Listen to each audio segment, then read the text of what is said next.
This is Autoline Daily, the show dedicated to enthusiasts of the global automotive industry. Mercedes-Benz is worried that the Russian invasion of Ukraine could cause a shortage of natural gas in Europe this fall, and so it's scrambling to get ready. Automakers use a lot of natural gas to run the bake ovens and the paint shops in their assembly plants. And Mercedes is looking for alternative fuels, but butane and propane are more expensive. Even though Germany cut off the brand new Nord Stream gas line from Russia, it still gets 2/3 of its natural gas from Russia. So Mercedes is getting ready right now, just in case.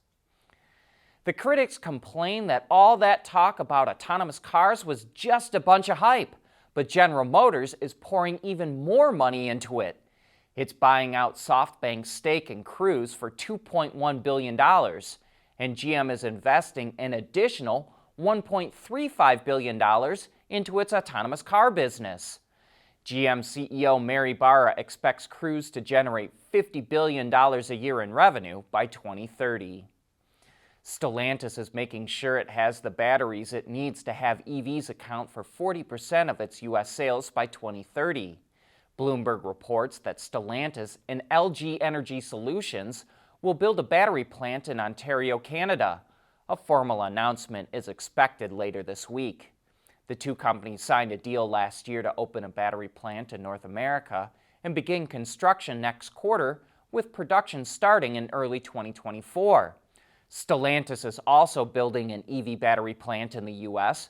with Samsung SDI that will produce 23 gigawatt-hours annually by 2025. Tesla finally got the water permit it needed to open its assembly plant in Berlin, but this story isn't over yet. Bloomberg reports that no other commercial or industrial development in the region will be allowed because all the water that Tesla will be using.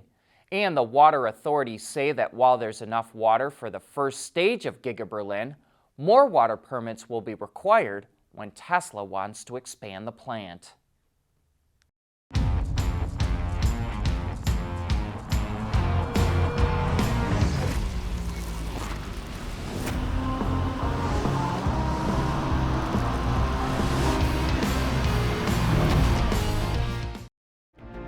Mobility is becoming electric, connected, and autonomous, just like the manufacturing world.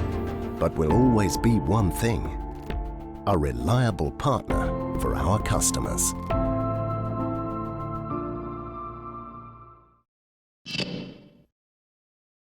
There's big changes going on in the auto industry, maybe none bigger than the switch to electrification. And coming with it is a shift in customer perception. Mercedes says buyers are viewing luxury through a different lens now, so it's shifting its focus to more digital and sustainable solutions. Of course, that includes electrification. Mercedes identifies aerodynamics and good range as key pillars to its strategy, but it goes beyond that. It wants to bring efficiency to more areas of its vehicles, like sustainable materials. It already has plans to test out new bioplastic and animal-free leather alternatives. And it wants to be a leader in software, so it's developing its own system in-house that will be faster, more intuitive, and use AI to learn the user's habits. Mercedes calls this a form of digital luxury. And one thing we find particularly interesting is its intent to reduce complexity. The current S-Class has more than 80 ECUs or computers, but Mercedes wants to use far fewer units to make it more efficient. However, it doesn't say how many fewer. And one of the last key pillars to Mercedes' transition is safety. It already has a Level 2 system. A Level 3 system was recently approved in Germany and should expand to other areas soon. And Mercedes continues to build its automated parking system it developed with Bosch. It just showed off the technology in LA because it's thinking of installing the system in some vehicles in the US. But the idea is to have a driver park the car in a designated spot, use an app to start the parking procedure, the car then goes and parks itself, and then the user can summon the car back with the app. Time-saving ideas is another area Mercedes has identified will be important to future luxury buyers. Intelligent Park is already optional on some S-classes and will follow on the EQS and EQE.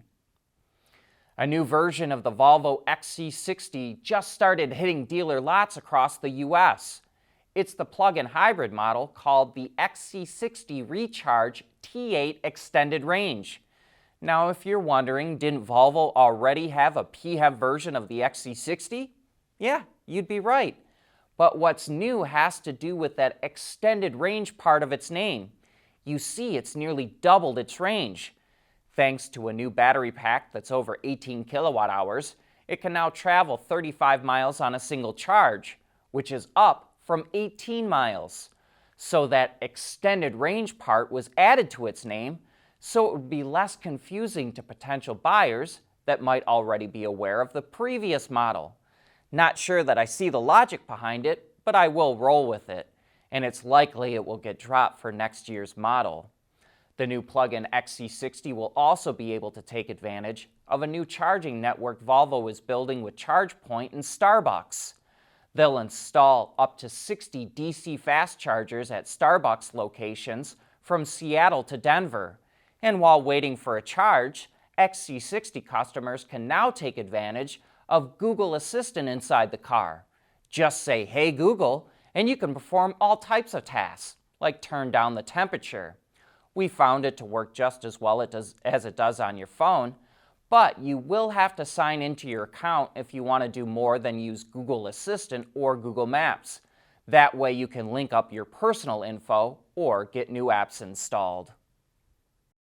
We want to know what drives your testing. OTA, connected car, diagnostics, remote testing. Intrepid Control Systems is here to help you work from anywhere. Intrepid Control Systems, driven by your data.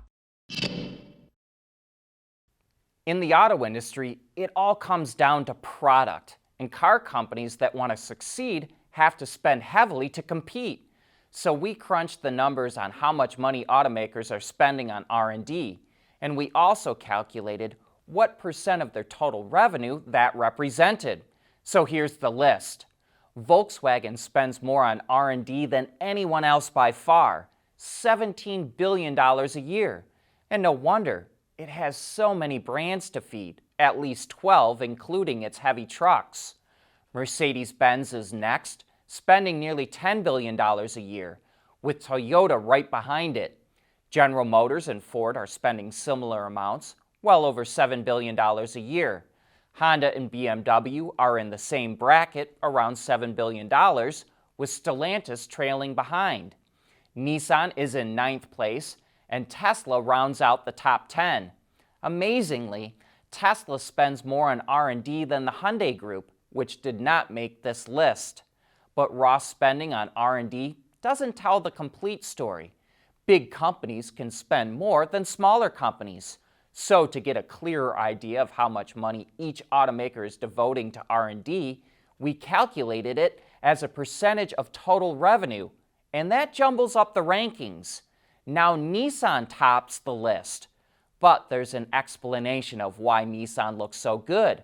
The company is in trouble, and its revenue has dropped dramatically, and that makes its R&D spending as a percentage of revenue look so impressive. Mercedes is in 2nd place with 6.8% of its total revenue spent on R&D, while VW and GM are tied for 3rd place. Honda and Ford are neck and neck in the R&D race, while Tesla trails behind them. And then Toyota and Stellantis are tied for 8th place. But back to Tesla for a moment. The company isn't spending a ton on new model development right now. Elon Musk says they're selling everything they can make at the moment, and so it doesn't make sense to introduce new models like the Cybertruck, the Semi, or the Roadster. Remember, when you get ready to launch new cars, that's when the bills really start rolling in. So when Tesla gets ready to launch new models, we can expect to see its R&D spend go up a lot. Later this week, we'll report on how much money the car companies are spending on new plants and equipment, and some of those numbers are rather eye-opening. And we think that presenting numbers like this really helps you understand what's going on in the auto industry. And you're not going to find info like this anywhere else. But that wraps up today's report. Thank you for tuning in.